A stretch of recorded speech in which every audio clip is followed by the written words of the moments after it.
So look at the format.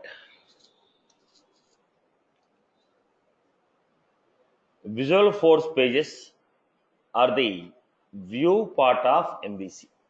In the MVC model, Visual Force pages will fall under view. Now the point here is why we need to go for Visual Force. What is the Visual Force? Why we need to go for Visual Force? In which areas we are going to use the Visual Force? These are the three major points what we are going to have, what we are going to discuss. First one, Visual Force is a framework which is used to build sophisticated UI on the native platform of Force.com. Using the platform of Force.com, if you want to build some UI using the Force.com, if you want to build some UI, then we are going to use Visual Force. So what is a Visual Force? It is a framework which is used to build sophisticated UI, okay, on the native platform called Force.com. Now, Visual Force is used as a view part of MVC, and it has got some scripting elements in it. So what will be there in the Visual Force? Visual Force page consists of scripting elements, or we can say markup language and controllers. Markup language includes scripting, Visual Force tags, or anything that is supported by the browser. Anything that is supported by the browser is also supported by the Visual Force. Okay, so let us see a quick introduction.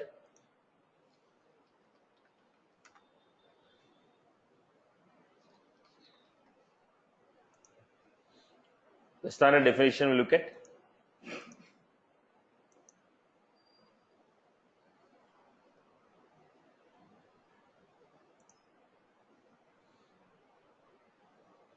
So what is a Visual Force? Visual Force is a framework that allows the developers to build sophisticated custom user interfaces that can be hosted natively on Lightning platform. Okay. Now Visual Force includes tag based markup language and server side controllers. It is having server side controllers and markup language. Okay. Now what will be there in the markup? Now I told you Visual Force consists of markup and Visual Force control. So let us look at one by one step.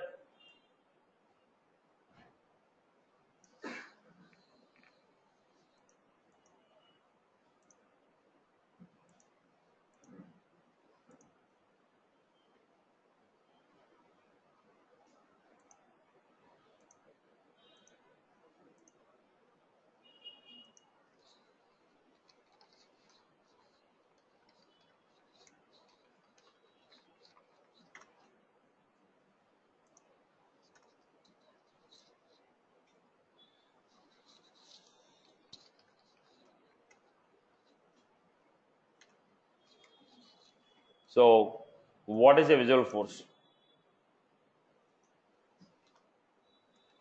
It is a framework that allows developers to build sophisticated custom user interfaces that can be hosted natively on Lightning platform. Visual Force page consists of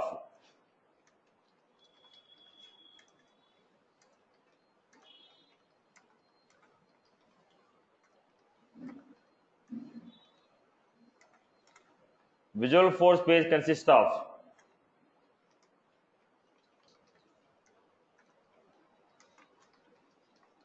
Visual Force markup,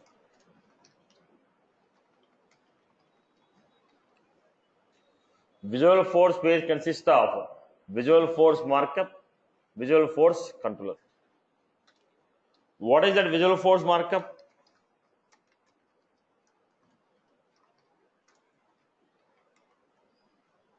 It is a tag based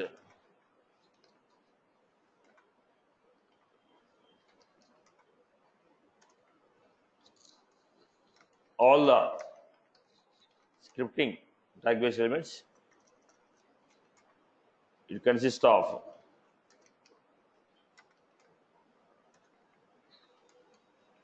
Visualforce tags or scripting units. Visualforce markup, it is nothing but it is okay. It is a tag based elements. It is a tag based markup. Other we can say tag based markup. When you say Visualforce markup, it is a tag based markup. It consists of Visualforce tags or scripting elements. What are Visualforce tags? They are created by the Salesforce. Now, what are they? The moment I say Visualforce tag, you're going to get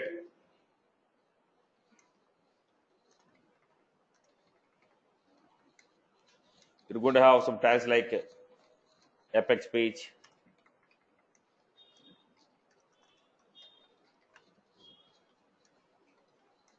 page block.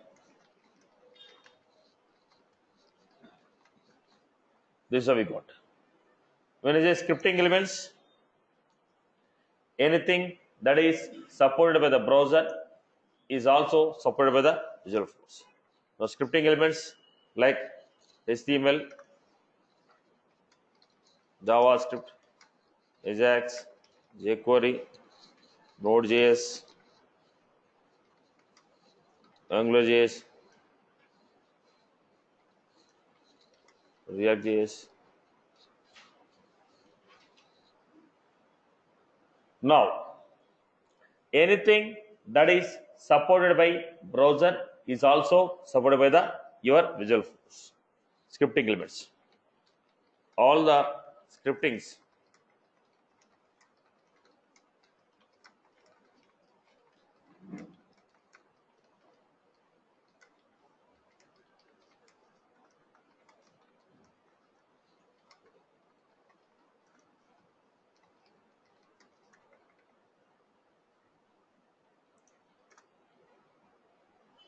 all the scripting elements which are supported by the browser are also supported by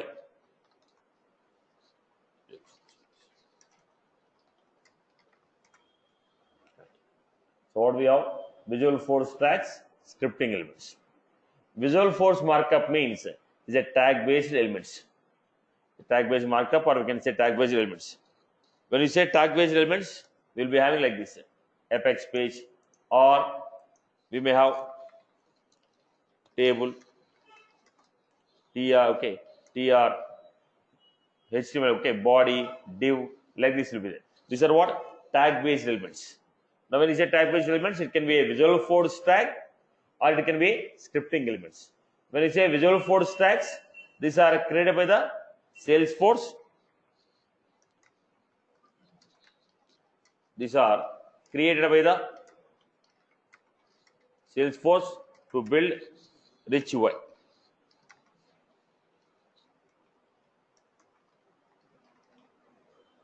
I hope you got my point. So, what is a Visualforce markup? These are the tag based elements. That can be a Visualforce tag or it can be a scripting element. It can be a scripting element or Visualforce tag. Visualforce tags are already created by the Salesforce. Scripting elements which we are building with the help of HTML or JavaScript or other programming languages or the scripting languages. I hope you are good with this. Right. Now, what was the next story we have? Visualforce controller. What was this Visualforce controllers?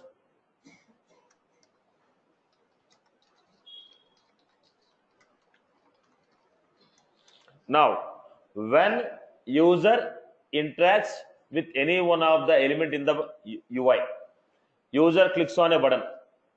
What is the action you want to perform on the server side?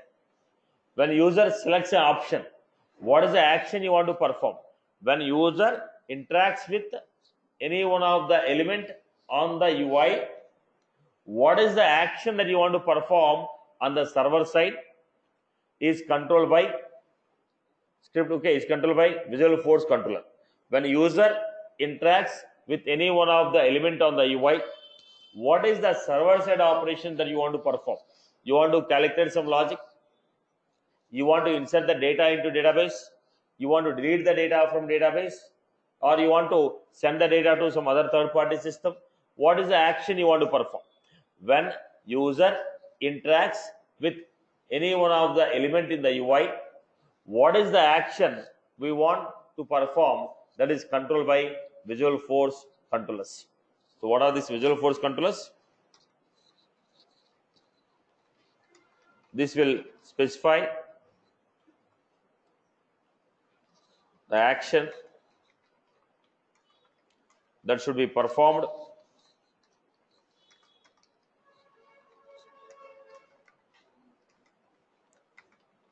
when user, this will specify action that should be performed on the server side when user interacts with any one of the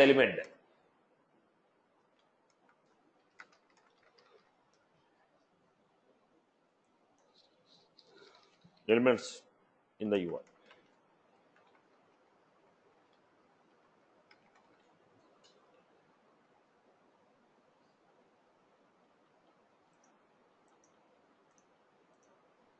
Now, what was this? Visual Force control. This will specify action that should be performed on the server side when user interacts with any of the elements in the user interface. Like when user clicks on the button, save the data to database. When user clicks on the button, send an email to some user. When user clicks on a button, create the table, okay, create the record in the table. All these are what? Actions that need to be performed on the server side. Again, I repeat, when user interacts with any one of the UI element, what is the action that should be performed on the server side is controlled with Visual Force controllers. What are these Visual Force controllers? How many types of controllers we have? Look at the point. So here we have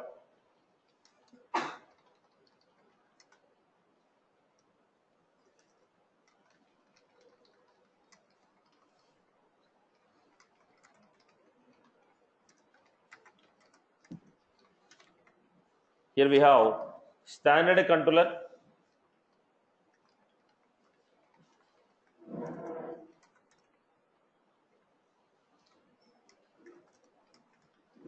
controller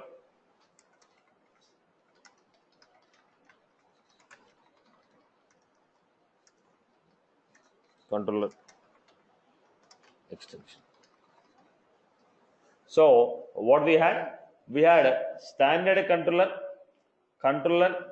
standard list controller, and extensions.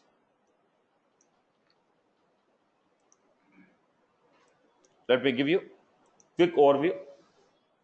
First one we have standard controller.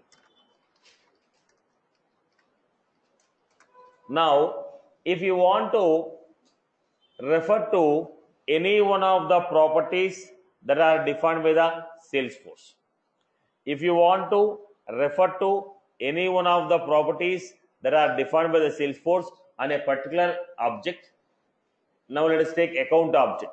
I want to refer to the fields of account, exact property. If it is a pick list, currency, date, save button, cancel.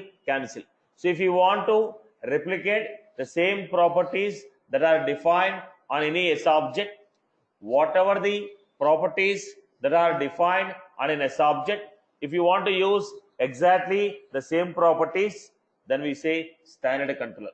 When you want to refer to the standard properties defined on any one of the object in the Visual Force page, then I go for standard controller. Again, I repeat, if you want to refer to any one of the properties that are defined on any one of the object, if you want to refer to any one of the standard properties of a particular object, then we use that object as standard controller.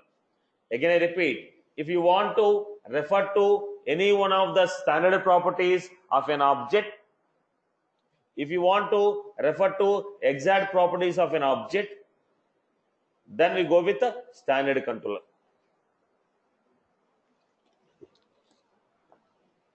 This is all quick introduction. We are going to learn all these topics in detail. What is a standard controller? When we want to refer to standard properties,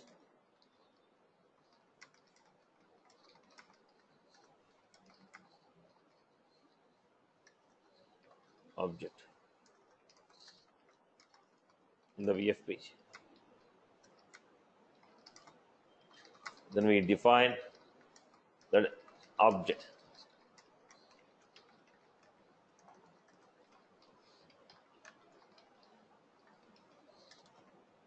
Then standard list controller.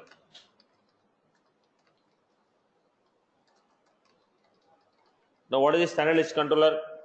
If you want to refer to list of records from a particular object with the help of standard functionalities, look at this. I have account. Here we have all accounts last week, this week. When I select this, now how we are getting this data? Based on the standard functionalities. I didn't create any custom functionality. Based on the standard functionality only, I am getting the list of record. This list of records, if I want to refer in the VF page, if I want to get list of records from any table using the standard functionalities and use them in the VF, then I go for standard list controller. From an object, if you want to get the list of records using a standard functionalities, I am not writing any custom logic. I am not writing any program. Straight away, with the help of standard properties, if you are trying to fetch the records of a particular object, we call it as standard list controller. Is that was clear? Is that was clear? Every object you click, you find this option, right? Right?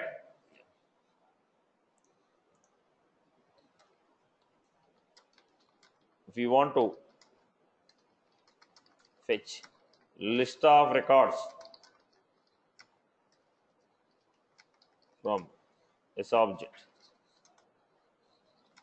by using list view options of defined on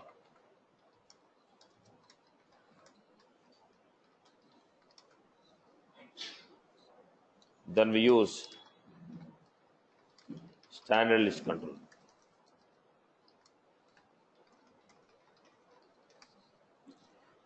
If you want to fetch list of records from S object by using list view options defined on the object, then again we have controller. What is this controller? If I want to write my own programs,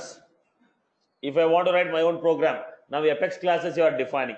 Why are you defining Apex classes? You want to create your own logics. You want to define your own function. When you want to define your own logics, your own functions, then we go for controller. Controller means what? I don't want standard properties given by the Salesforce. I want to define my own properties. When you want to define your own properties, then we go for controller. What is a controller? When we want to define custom logics, Apex, then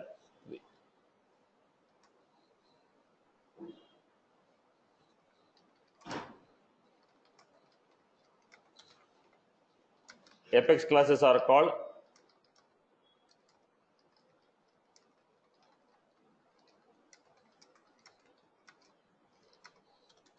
then we have extension. What is that extension? You want standard properties, custom properties. Some of the standard properties you want, some of the custom properties you want. Then what we require? Extension. Standard properties are extended to custom property. Standard properties I want, some of the custom properties I want to define. So what we say? Extension. If you want to use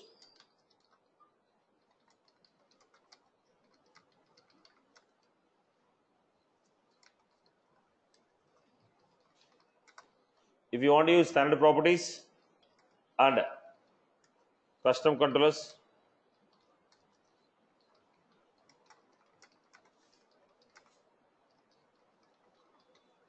Then we define extension. So basically, how many types of controllers we have? Standard. What do you mean by standard controllers? I don't want to define my own properties or functions. Whatever the Salesforce has defined on an object. Every object I have save, every object I have edit, every object I have delete. Now every object I have couple of fields. I want to refer to exact the same fields. I want to refer to the same actions which are already defined by the Salesforce on a particular object. Object to object, some buttons will change. Now what are the actions that are defined by the Salesforce? That only I want to refer. Then I go for standard control. Standard list controller means referring to the data from the given S object. I'll go for standard list controller. Then we are going for a controller. What is a controller? If you want to write your own custom logic, we go for controller. Extension is standard properties and custom properties. Together you want to use, it is a extension. So basically, Visual Force page is consisting of what? Scripting or markup languages, Visual Force tag and scripting elements, and we are going to have controllers. So here controllers, standard means object, controller means your Apex class. Okay. Now come back to the story. Here, your object in the database, object of a class, both are not same. Now for a class we are creating an object.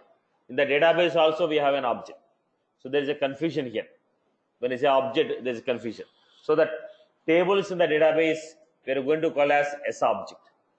In the programming, the tables in the database we are going to call them as S object. When I say object, it is an instance of a class. Okay. For a class only we are going to call it as object. But when you say S object, we are referring to the table in the database. S object is referring to the table in the database. S object referring to the table in the database. I hope you are good. Now what is the use of this Visual Force pages? Tell me. Where we can use?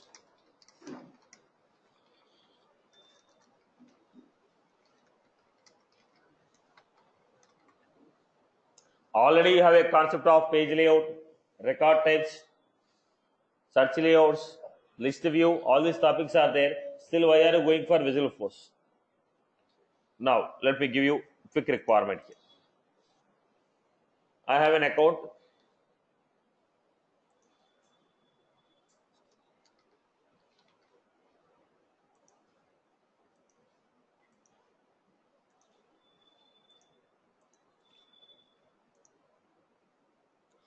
I created a record.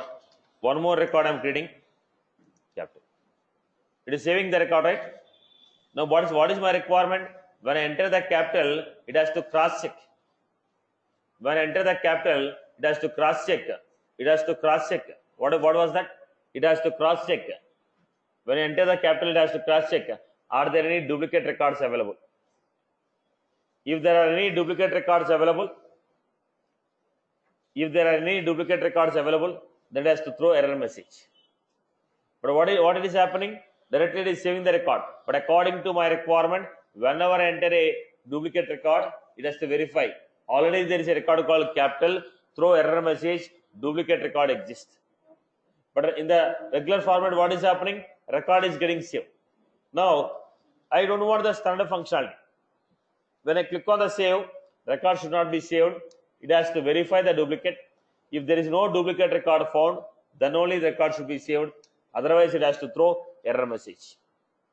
When I try to save the record, it has to verify for the duplicate. If duplicate record is found, it has to throw error. Otherwise, it has to save the record. This is the requirement of mine. But this is not achieved with the standard functionality. Standard functionality, what it is saying? Simply saving the record. It is not checking whether duplicate exists or not. Straight away it is saving the record. But I don't want to save the record. I want to check for the duplicate, then save the record. I hope you are good with this. This what I am getting. So here I want to replace my standard save button. Now when I click on the new, I am getting this page. I don't want the page to be like this. For my single page, I want to create account, contact, opportunity. If I go with a page layout concept, either I can create an account or I can create a contact or an opportunity. Page layout is with respect to one object only. Am I right? Page layout is with respect to one table only. But from a single page, I want to create account, contact, and opportunity. From a single page, I want to create account, contact, and opportunity. All the three I want to create from a single page, which is not possible. So I want to create a VF page, which will create account, contact, opportunity in a single page.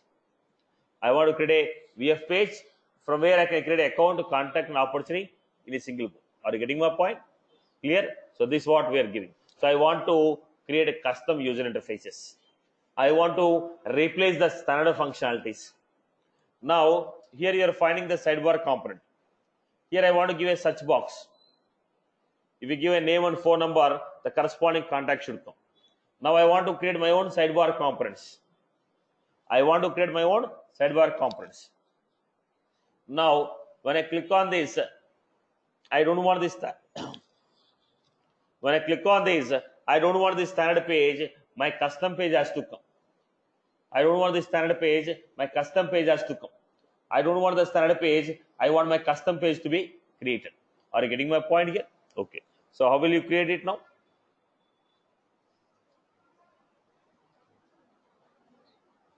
Right. So what we do? Go back to this. Where we are going to use first.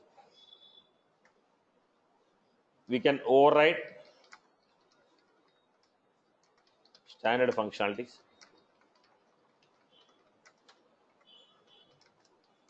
We can create custom buttons.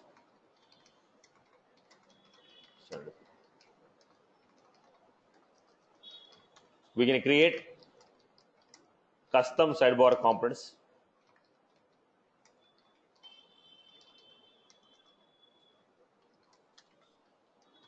We can create custom VF, custom tabs. We can override standard tabs.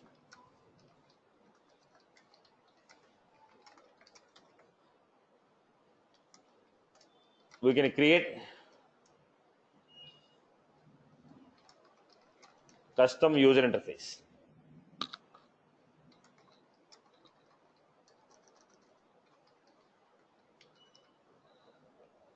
We can override Visualforce page. We can override standard functionalities. We can create custom buttons on standard pages. We can create custom sidebar components. We can create custom tabs. We can override standard tabs and pages. We can create custom user interfaces. I hope you are good with this, right? So this is how we are creating the Visualforce pages.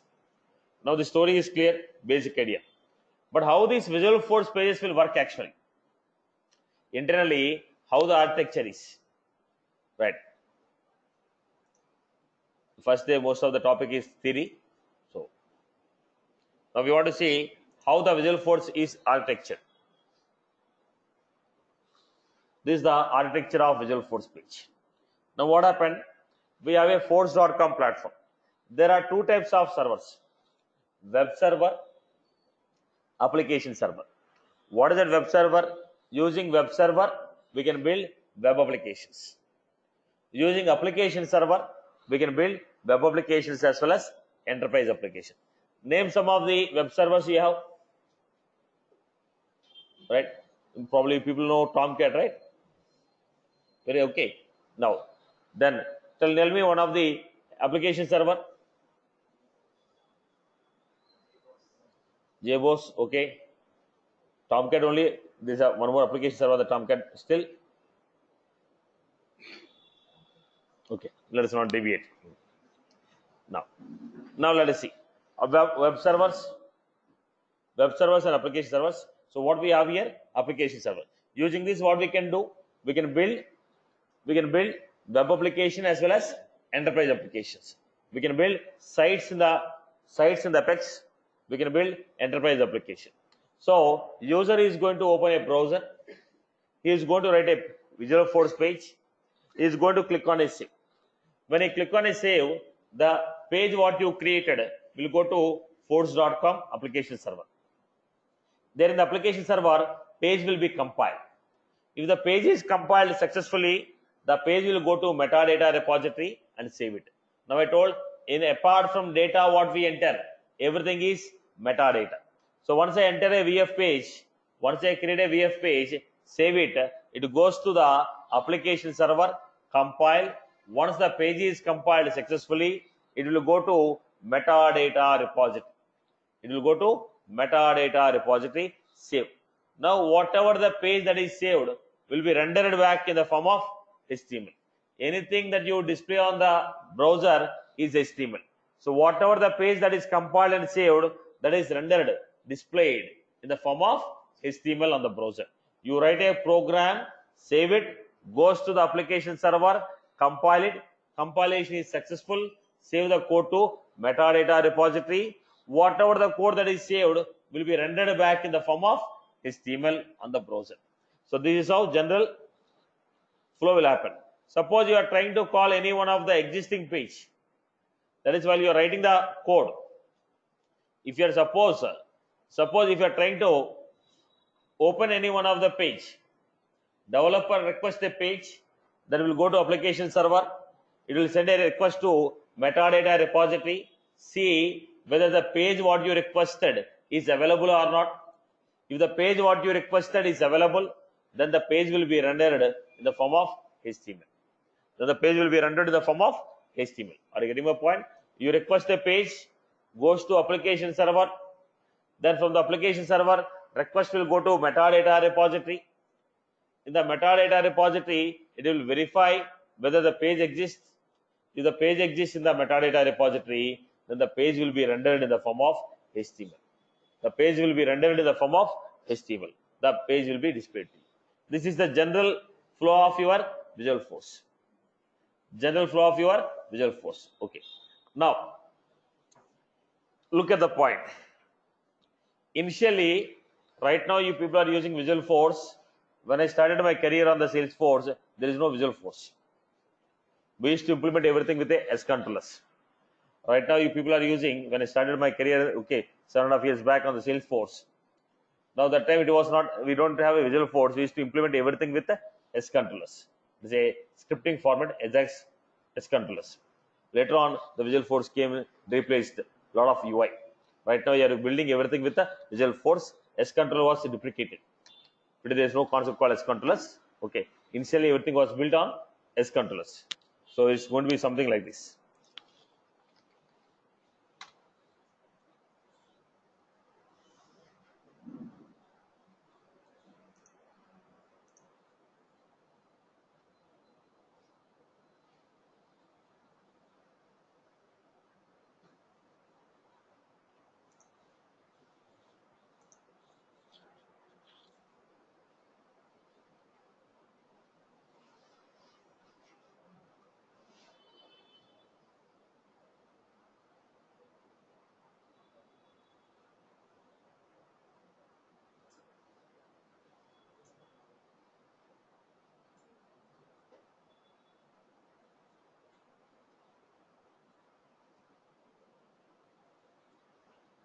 Okay.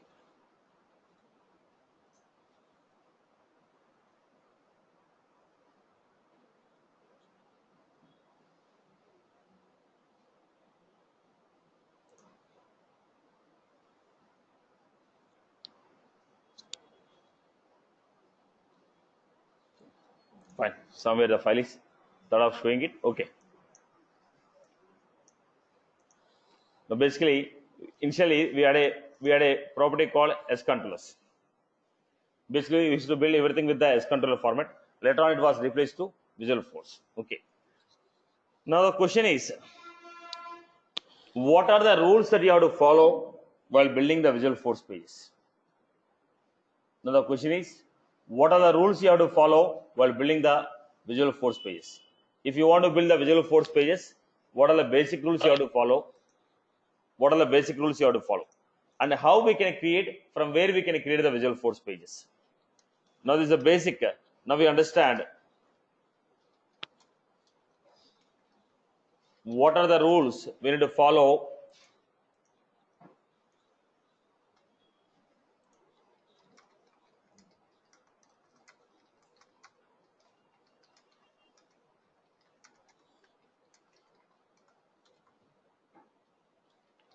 First point,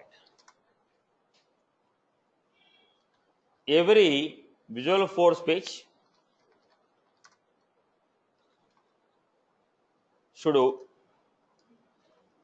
every element in the VF page should obey strict XML format. Every element in the VF page should obey strict XML format. So what do you mean by the strict XML format? Every opening element should have corresponding closing element.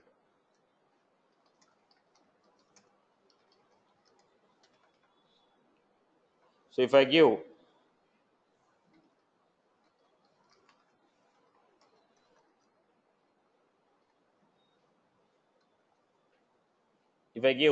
apex page block, now what was this? This is the opening, this is the closing, slash apex page block. Now every element should obey strict XML format. Every opening element should have corresponding closing element. Every opening element should have corresponding closing element. Every opening element should have corresponding closing element. Let me put it here.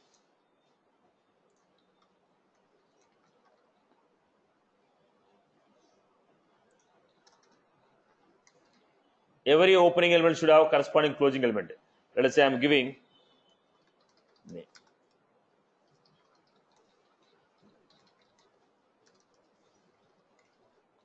Now I give a name, the closing element called name is coming. Every opening element should have corresponding closing element.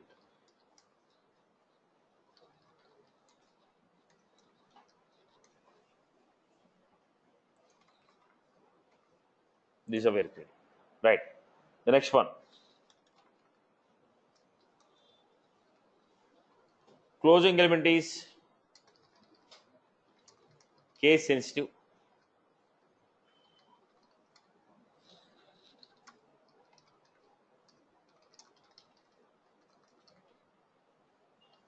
Now the point is, you write name, but closing also should be in the case sensitive. Now whatever the element you have given, exactly the same element should come here. It is a case sensitive for closing, and okay, it's a case sensitive for closing. When I say case sensitive closing, it is not necessary that you should write capital N while writing here, but starting element is capital N, closing element should be capital N. You take whatever you want. You take this as small, no issue. But here also you should give it as.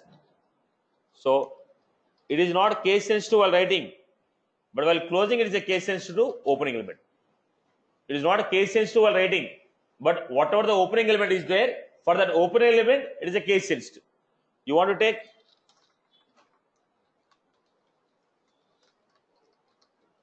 So I hope you're good with this. Next, inner element should be closed first.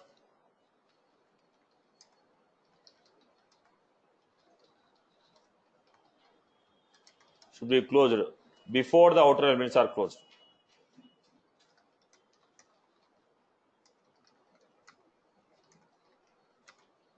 Inner elements are closed before the outer elements are closed. Inner elements are closed before the outer elements are closed.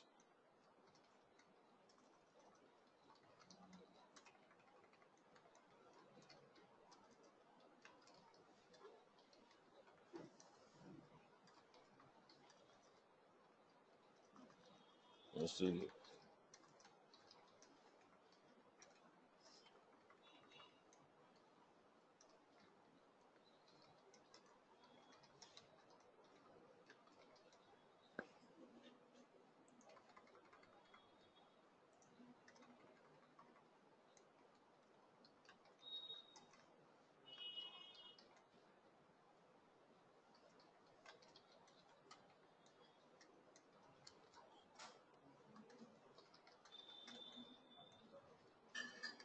So inner element should be closed before we close outer elements.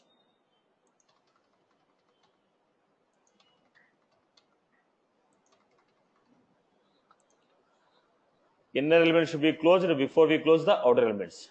This is how we are doing. So before I close name, first name and last name should be closed. Before I close the student, name should be closed.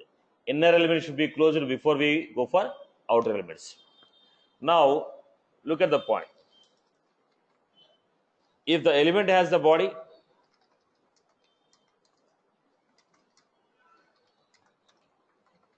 this is the element.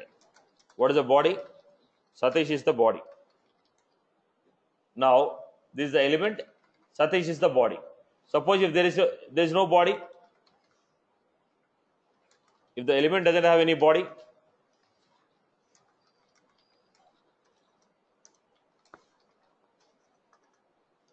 then I can straight away give like this. Open and close in the same line. If you want to print anything in between, then we write open, write the body, close it. Now if you don't want to write anything, open and close in a single statement. Name slash, so that's what closing element. Open and closed. I can open and close.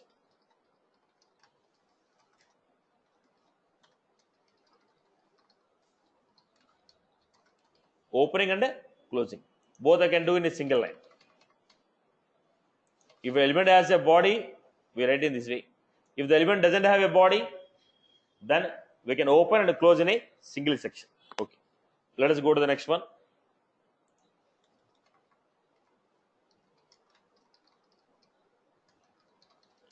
Properties. Every element will have certain properties. Like I told student. Okay, when I told student what is his name, what is his age, what is his height, what is his color, these are what? Properties. So properties are called as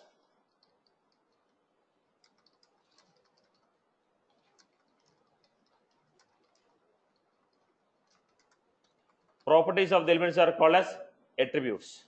How will you define the attribute? Let us say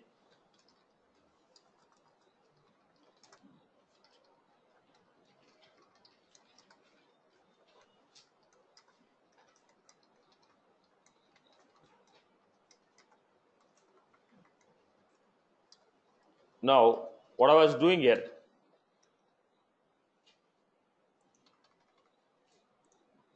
Now student name, age, city.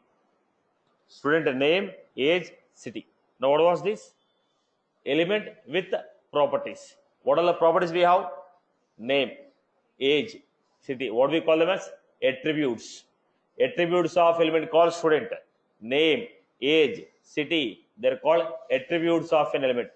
So whenever we are trying to write a Visualforce page, now every element should obey strict XML format, which means every opening element should have corresponding closing element, which means every opening element should have corresponding closing element.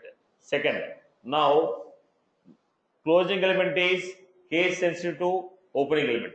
Closing element is case sensitive to opening element. The next, inner element should be closed before outer elements are closed. Then attributes of the element. So what are the properties you want to define? Those are defined like attributes. Now when you take a component, when you take any one of the element, it has a fixed properties. You cannot write whatever the properties you want. It will give some fixed properties which you are supposed to use. Okay, this is what we are going to follow while writing the Visualforce page. Then every VF page will start and end with Apex page component. All the VF pages are going to start and end with the Apex page component. All the VF pages will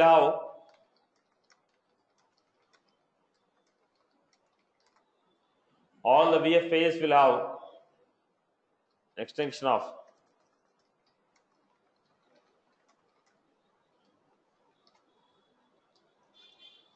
Visualforce page. Right, boss? So this is the structure what we have. Okay. Now These are the basic rules what we are going to follow. So look at the point. There are two things I want to bring to your notice in development. Today, Salesforce has introduced a new concept called couple of months back, maybe 3 or 4 months back. People have introduced a concept called Salesforce DX.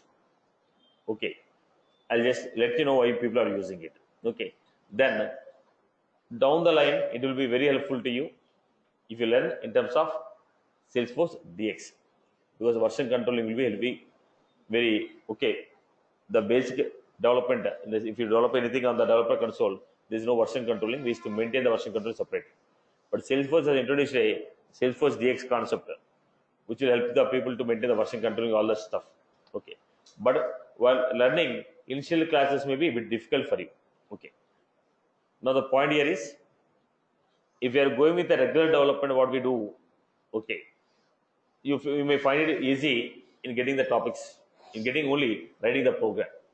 But as per the current trend which has started, probably if you look at 6 or 1 year from now, everybody will be back of this DX. Okay, if you're okay, then I'll give a couple of examples initially on the developer console. Then I'll go to the DX and start taking the classes on the DX. Okay, environment will change. Now, generally, what we do, we go to the file, new, create the page here. Instead of this, we'll be doing on my DX environment. Okay, here we have a concept of pull and push. Okay, there we'll have a scratch or pull. Initially, you find a bit confusing to get the content, because commands you have to remember all the stuff. Okay, but the reason why I was insisting this is, when you're going to the Lightning, the advancement in the today's Lightning is Lightning Web Components, right? That is completely implemented on DX environment. Okay, then now that will be completely implemented on the in the DX environment. So if you start practicing these things on the DX environment, initially, because we take almost 60 classes on the development, so almost we are going to have 40 to 45 classes more. So if you keep doing this on the 45 classes, even if it is difficult, by the time you close, you'll be habituated of using this DX. You remember most of the commands. And everything. Okay. If you are just moving to the straight away, you want to jump into the DX when you want to go to learning advanced topics.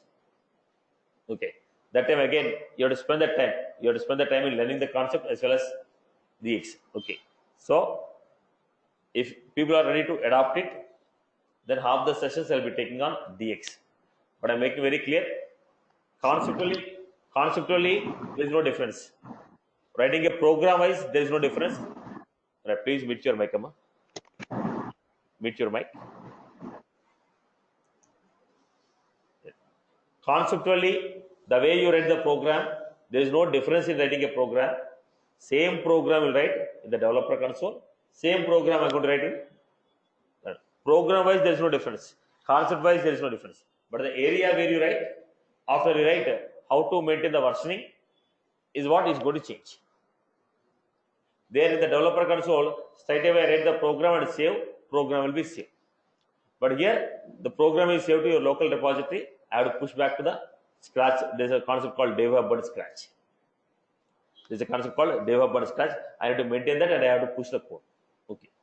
So if everyone is okay with that, then I will take half the classes of your development, writing the program on DX environment. Okay.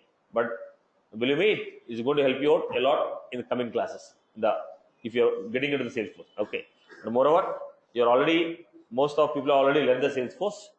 Now you are also learning the same content. So you should have some edge over the other people when you're getting into the market. Okay. So this will be one area where you can put up your edge on the other people, because this is the current advanced trend moving on. Adoption still only a few people adopted, probably around 5 to 10% of the people are adopted in the market. Okay, still they say 90% of the people who need to adopt this code. Okay, so maybe this may help you to put up something on your resume to showcase. Okay, At the same time, in the coming to advanced concepts, lightnings and lightning web components, this will be helpful. And Salesforce is seriously pushing the people to work on this. Okay. Now the way that it has initiated the lightning in couple of 4 years back, as the lightning was introduced, it was a failure. Then they relaunched it with the lightning components. Then from last 2 years it was successful. It is pushing everybody to start adopting the lightning. The same way it's insisting the people to go with this. This is to help the people to work on same code from multiple instances. Just I'll give you the basic story of it. Okay. Now basically this is the production. What we do from the production, we create a sandbox. From the production we created our regular development, how it goes. Sandbox. Let us say it's a developer pro sandbox. Right. Now, how many people can log in on this? Multiple people can log in. So there are 3 people who logged in. All the 3 people are logged into which environment? Same environment. Same sandbox. 3 people are logged in.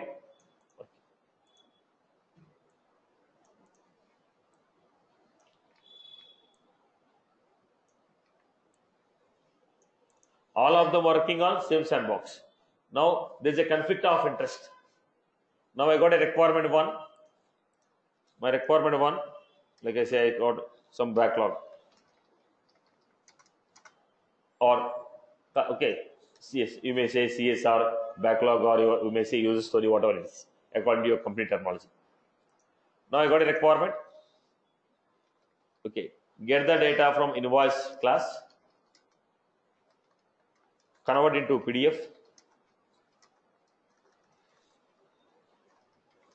display data in the VF, and send VF page as attachment in the email.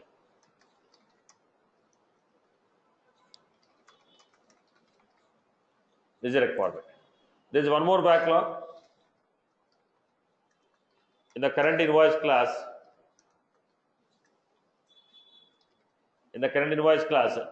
we are only fetching name, company name, amount, date. Now the requirement says you also fetch other details like discount, when the discount, billing date, shipping address, this type of data. Now both of this task is assigned to Shyam, this task is assigned to Ram. There is a dependency, right? Now both of them cannot work on the same. In that case, what I was supposed to do, I have to create one more. Sandbox. Give it to Ram. They will not be working on the same sandbox. I'll create one more sandbox. I'll create. Now there is a limitation on number of sandboxes. If you want extra sandboxes, you have to purchase it. Right? Now, if I don't create an extra sandbox, then they both cannot work on the same task parallelly. Then once they have done it, what they will do? Once they have done it, this guy will push the changes to this. Then we'll be making a changes on this environment. Then he push it. So coordination is a bit tough here. But if you are going to the DX,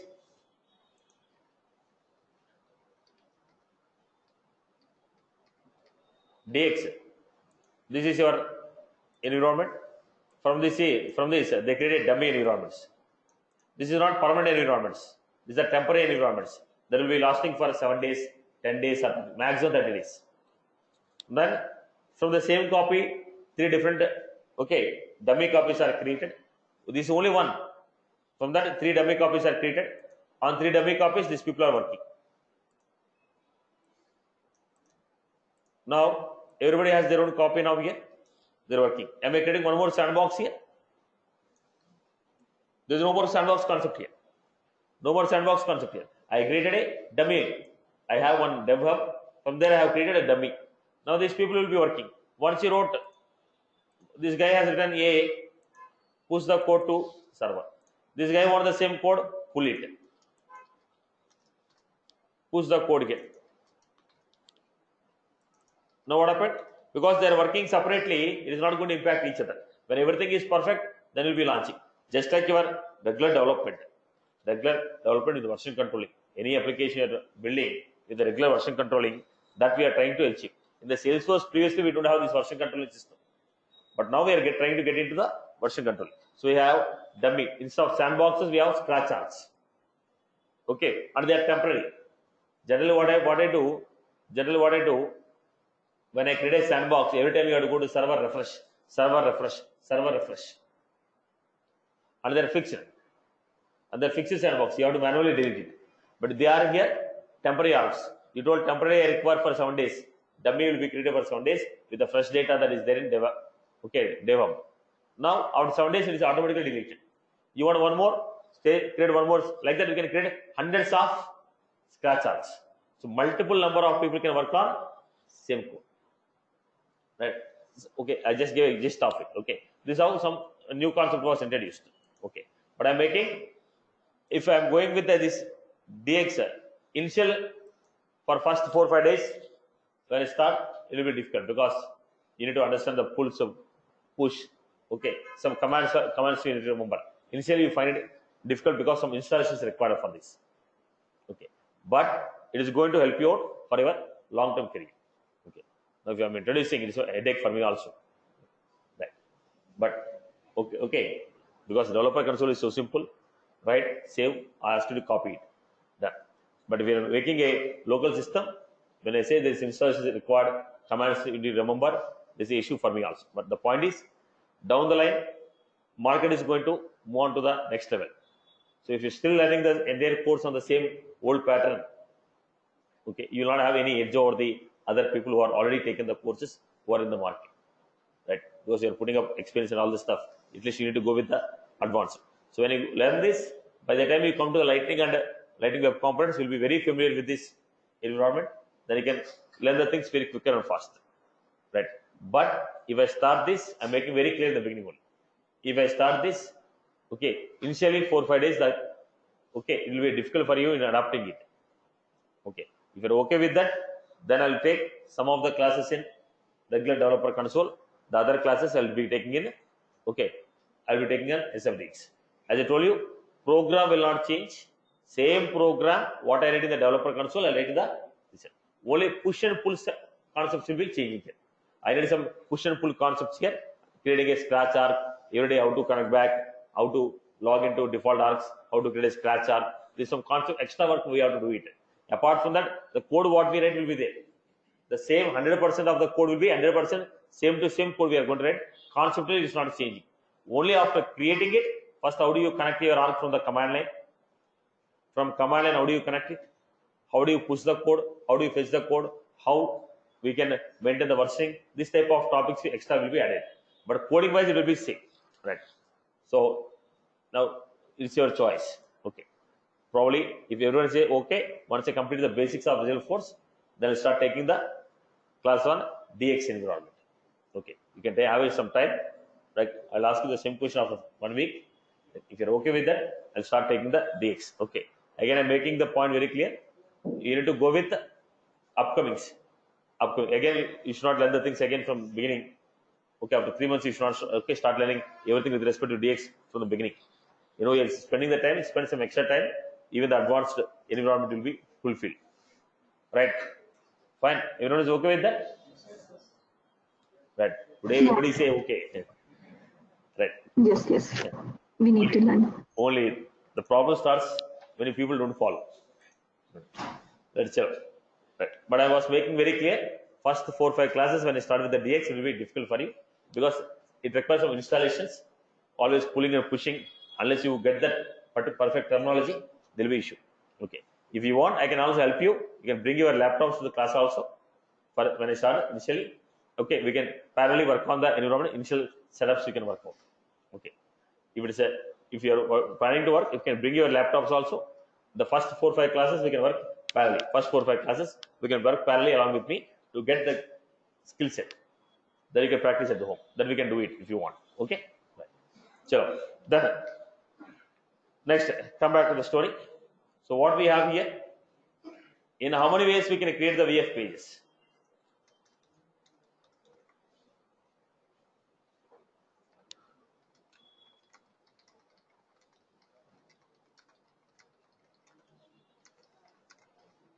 So VF pages can be created in different styles.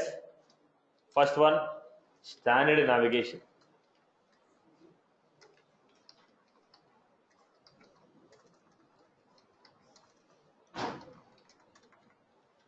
Standard navigation.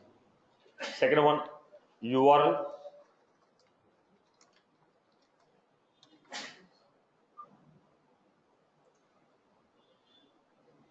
Third one, from Eclipse. Fourth one,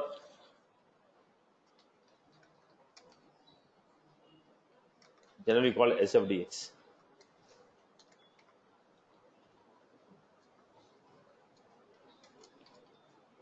Metadata.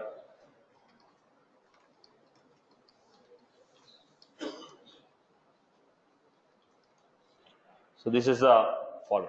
Standard navigation using URL, Eclipse format, Salesforce DX format, metadata, SOAP API, web services. These are the different styles in which we can create the Visualforce pages. Generally, one more we have major format, that's a developer console. Right. Now, first let me tell you the drawbacks what we have in the existing developer console. Developer console is very user friendly. Straight away program is saved to Salesforce. No installations required, no extra things are required. Developer console, log into the Salesforce, open, write the program, compile, it is saved. There is no extra required, and it is very simple to write, simple to use it. But the problem with the developer console is it doesn't have version controlling mechanism. Doesn't have any version controlling mechanism. When I say version controlling mechanism, let us say I wrote 1000 lines of program. 1000 lines of program. Sham has wrote the 1000 lines of program. Then Ram has added 200 lines of extra lines.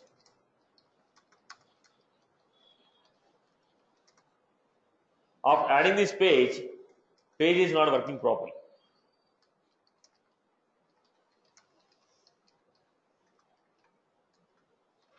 Page is not working properly. Then Ram decided to go back to the old code. But that will not happen in the Salesforce. Once you saved, it's saved. Old copy is lost, new copy is received.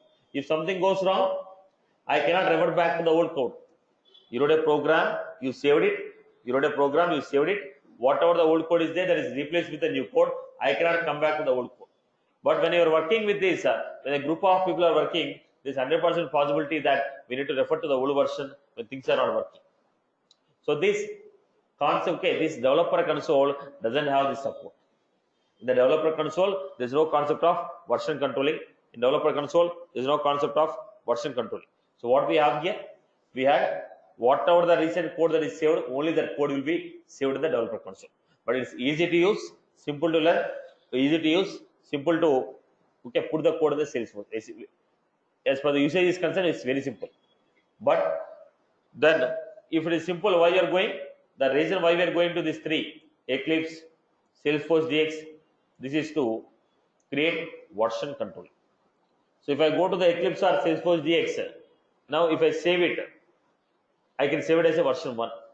Again, you modified and saved version 2. Modified and saved version 3 on your system as well as on the server. I can push it to the server and maintain server side versioning, or I can go to the system local machine and maintain local versioning. So local system versioning. Every time I make a change and save, that will be saved like version. Now I made 2 line changes, saved version 1.0, 1.2, 1.3. If something goes wrong, I can go back and say replace the current code with this version. So code will be replaced. we have that advantage when you go to the on-premise implementation. Okay, when you are going from a developer console, you don't have that advantage. But when you go with the tools like Eclipse or Salesforce DX, you have that advantage with the help of GitHub. That's what you are going to learn as a DevOps in the market. In the market, you are going to learn DevOps course. That's what we are going to maintain here in terms of by using Eclipse and your Salesforce DX. Right. So this is the advantage of going for this.